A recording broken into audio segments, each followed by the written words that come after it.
Hello friends, मैं Abhishek Joshi, electrical engineer in Birla group of companies. दोस्तों, आज हम लोग बात करेंगे सोलर सिस्टम के बारे में। आज मैं आपको बताऊंगा कि ऑफ ग्रिड सोलर सिस्टम और ऑन ग्रिड सोलर सिस्टम क्या होता है, ऑफ ग्रिड और ऑन ग्रिड में बेसिक डिफरेंस क्या होता है, और अगर आप अपने घर में सोलर सिस्टम लगाने का सोच रहे हैं तो अगर आप ऑफ ग्रिड सोलर सिस्टम लगाते हैं तो प्रैक्टिकल एस्पेक्ट्स उसमें क्या क्या होंगे, प्रैक्टिकली कौन कौन सी चीज़ें आप एक्सपीरियंस करेंगे ऑफ ग्रिड सोलर सिस्टम के साथ, और अगर आप ऑन ग्रिड सोलर सिस्टम लगाते हैं तो प्रैक्टिकली आपके लाइफ में क्या क्या चीजें आपको एक्सपीरियंस करने को मिलेगी, ये आज हम लोग देखने वाले हैं इस वीडियो में। तो दोस्तों, बिना टाइम वेस्ट किए शुरू करते हैं।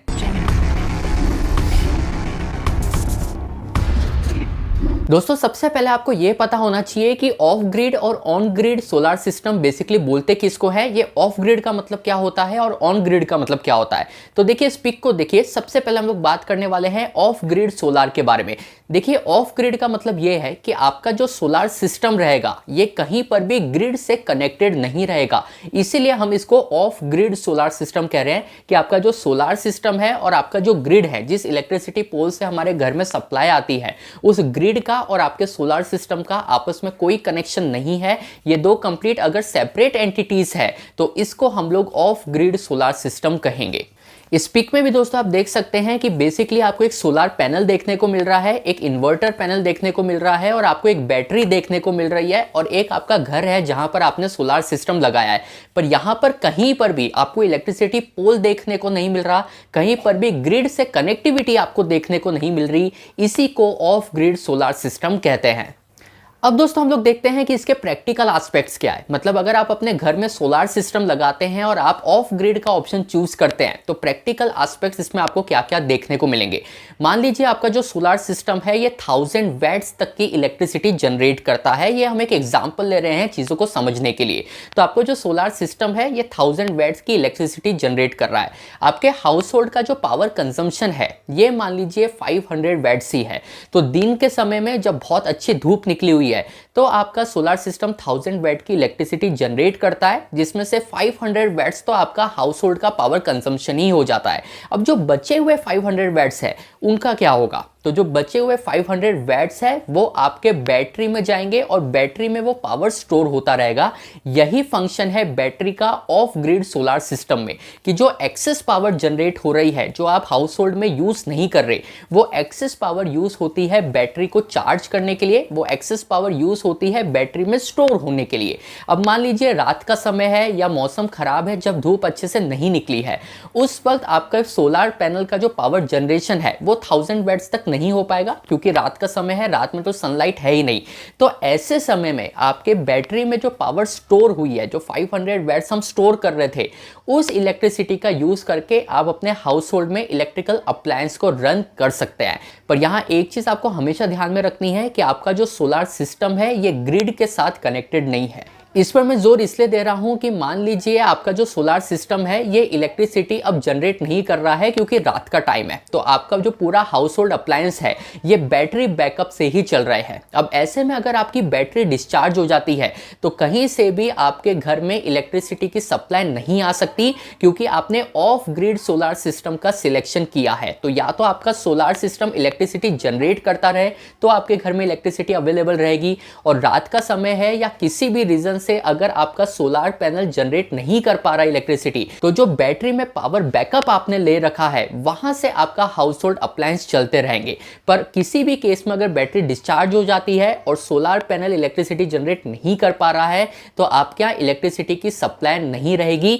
यही रीजन है कि इस पिक में एक ऑप्शनल हमने जनरेटर भी दिया है कि ऐसा केस कभी होता है तो जनरेटर से आप पावर ले सकते हैं। पर अगर उस जनरेटर को हम हटा दे, सिर्फ ऑफ ग्रिड बेसिक सिस्टम की बात करें, तो इसका ये ड्रॉबैक कहलाएगा कि अगर आपकी बैटरी पूरी डिस्चार्ज हो जाती है, सोलर सिस्टम से इलेक्ट्रिसिटी जनरेट नहीं हो पा रही है, तो आपके यहां पावर सोर्स नहीं रहेगा, आपके यहां इलेक्ट्रिसिटी की सप्लाई नहीं रहेगी। अब दोस्तों, हम लोग बात करते हैं ऑन ग्रिड सोलर सिस्टम के बारे में। यहां पर ऑन ग्रिड का मतलब यह है कि आपका जो सोलर सिस्टम है ये ग्रिड के साथ कनेक्टेड है। ऑफ ग्रिड सिस्टम में हमने देखा था कि सोलर सिस्टम और ग्रिड कहीं पर भी आपस में कनेक्टेड नहीं रहते, पर ऑन ग्रिड का मतलब यही है कि आपका सोलर सिस्टम और ग्रिड आपस में कनेक्टेड है। तो इस पिक को अब आप देखिए, यहां पर बेसिकली आपका एक सोलर सिस्टम है जो आपने अपने हाउस होल्ड एप्लीकेशन के लिए लगा कर रखा है। सोलर सिस्टम के बाद एक इन्वर्टर रहेगा। अब इन्वर्टर के बाद हमने ऑफ ग्रिड सोलर सिस्टम में बैटरी का यूज किया था, पर यहां पर हम एक मीटर लगा रहे हैं और उसके बाद एक ग्रिड हमने बनाकर रखा है, क्योंकि यहां पर आपका जो सोलर सिस्टम है ये ग्रिड के साथ आपस में कनेक्टेड है। तो यहां आपको फायदा ये रहेगा कि जो भी एक्सेस इलेक्ट्रिसिटी है वो आप ग्रिड में सप्लाई कर सकते हैं और ग्रिड से सप्लाई ले भी सकते हैं। तो कितनी इलेक्ट्रिसिटी आपने सप्लाई की है या कितनी इलेक्ट्रिसिटी आपने ग्रिड से ली है, इसका हिसाब रखने के लिए, पावर कंजम्पशन को कैलकुलेट करने के लिए बैटरी के जगह बीच में आप इस मीटर को लगे हुए देख रहे हैं। ये kWh मीटर होता है जिसका काम इलेक्ट्रिसिटी के जो पावर कंजम्पशन है कि कितना पावर आपने ग्रिड को सप्लाई किया है या कितना पावर आपने ग्रिड से लिया है, उसका हिसाब इस मीटर के थ्रू ही होता है। इस केस में भी दोस्तों मान लेते हैं कि आपका जो सोलर सिस्टम है ये 1000 वैट की इलेक्ट्रिसिटी जनरेट कर रहा है और आपका जो हाउस होल्ड है उसका पावर कंजम्पशन 500 वैट्स ही है। तो आपका जो 500 वैट एक्सेस बच रहा है, इस एक्सेस 500 वैट को आप ग्रिड में सप्लाई कर सकते हैं। ऑफ ग्रिड सिस्टम में हमने देखा था कि जो एक्सेस 500 वैट्स है उसको हम बैटरी में स्टोर कर लेते थे, पर यहाँ पर बैटरी हम यूज नहीं कर रहे हैं, तो इसलिए जो एक्सेस 500 वैट है उसको आप ग्रिड में सप्लाई कर सकते हैं। वैसे ही दोस्तों मान लीजिए कि अगर रात का समय है, अब आपका जो सोलर सिस्टम है ये इलेक्ट्रिसिटी जनरेट नहीं कर रहा, क्योंकि रात में तो सनलाइट अवेलेबल ही नहीं है, तो ऐसे में आप ग्रिड से पावर ले सकते हैं और अपने हाउस होल्ड एप्लीकेशन को इजीली रन कर सकते हैं। ऑफ ग्रिड सिस्टम में हमने देखा था कि हम बैटरी से पावर लेते थे और अगर बैटरी हमारी पूरी डिस्चार्ज हो गई है तो इलेक्ट्रिसिटी आप कहीं से भी नहीं ले सकते, क्योंकि वो ऑफ ग्रिड सिस्टम है। पर ऑन ग्रिड सिस्टम का फायदा यह है कि रात के समय में आपका सोलर पैनल तो काम कर नहीं रहा, तो आप ग्रिड से सप्लाई ले सकते हैं, आपके हाउस होल्ड एप्लीकेशन को रन कर सकते हैं। कितनी इलेक्ट्रिसिटी आप ले रहे हैं, ये अगेन जो मीटर बीच में आप लगा हुआ देख रहे हैं, ये kWh मीटर उस यूनिट्स को कैलकुलेट करेगा। तो मान लीजिए अगर आप 100 वैट्स ग्रिड से लेते हैं और दिन के समय में अगर आप 100 वैट्स ही ग्रिड को सप्लाई कर देते हैं, तो आपका जो नेट बिल होगा वो 0 हो जाएगा। इस तरीके से पूरा कैलकुलेट किया जाता है कि कितना सप्लाई आपने ग्रिड को दिया है और कितना पावर आपने ग्रिड से कंज्यूम किया है, उस हिसाब से नेट बिलिंग की जाती है। उसका कैलकुलेशन एक अलग टॉपिक है, लेकिन मैं आपको यह बताना चाहता हूं कि ऑन ग्रिड सिस्टम में आप ग्रिड से सप्लाई ले सकते हैं। पर यहां दोस्तों ऑन ग्रिड सोलर सिस्टम का एक ड्रॉबैक भी है। ड्रॉबैक का मतलब एक ऐसा पॉइंट है जो आपको ध्यान में रखना है अगर आप ऑन ग्रिड सोलर सिस्टम का सिलेक्शन करते हैं।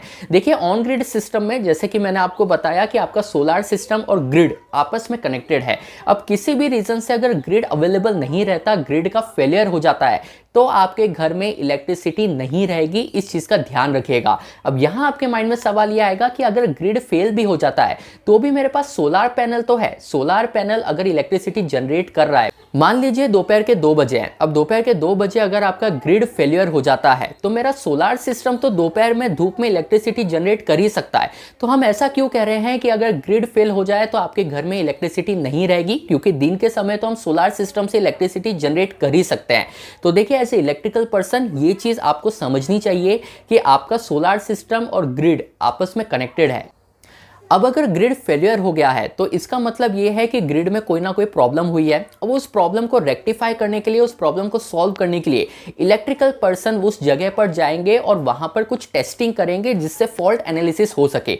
अब ऐसे में अगर आप सोलर सिस्टम से इलेक्ट्रिसिटी जनरेट करते हैं और आपका सोलर सिस्टम और ग्रिड आपस में कनेक्टेड है, तो फिर ये एक सेफ्टी इशू रहेगा, क्योंकि आपके सोलर सिस्टम से जो इलेक्ट्रिसिटी जनरेट हुई है उससे आपके ग्रिड पे जो पर्सन काम कर रहा है उसकी सेफ्टी कॉम्प्रोमाइज हो सकती है, क्योंकि ये दोनों सिस्टम आपस में कनेक्टेड है, या ऑन ग्रिड सिस्टम है। तो इसीलिए अगर आपका ग्रिड फेलियर होता है तो आपके घर में इलेक्ट्रिसिटी नहीं रहेगी सेफ्टी पॉइंट ऑफ व्यू से। तो दोस्तों ऑफ ग्रिड सोलर सिस्टम और ऑन ग्रिड सोलर सिस्टम के कुछ प्रैक्टिकल एस्पेक्ट्स थे कि ये दोनों का अगर आप सिलेक्शन करते हैं तो प्रैक्टिकली किन किन कंडीशन में इलेक्ट्रिसिटी अवेलेबल रहती है, किन कंडीशंस में नहीं रहती है, कहां बैटरी का यूज होता है, कैसे होता है, कहां ग्रिड से आप कनेक्टेड रहते हैं, ये सारी चीजें मुझे आपको बतानी थी। तो ये वीडियो अगर आपको पसंद आया हो तो मुझे कमेंट बॉक्स में बताइएगा। मैं आपसे मिलता हूं कल ऐसे एक इंटरेस्टिंग टॉपिक के साथ। तब तक अपना ध्यान रखिए।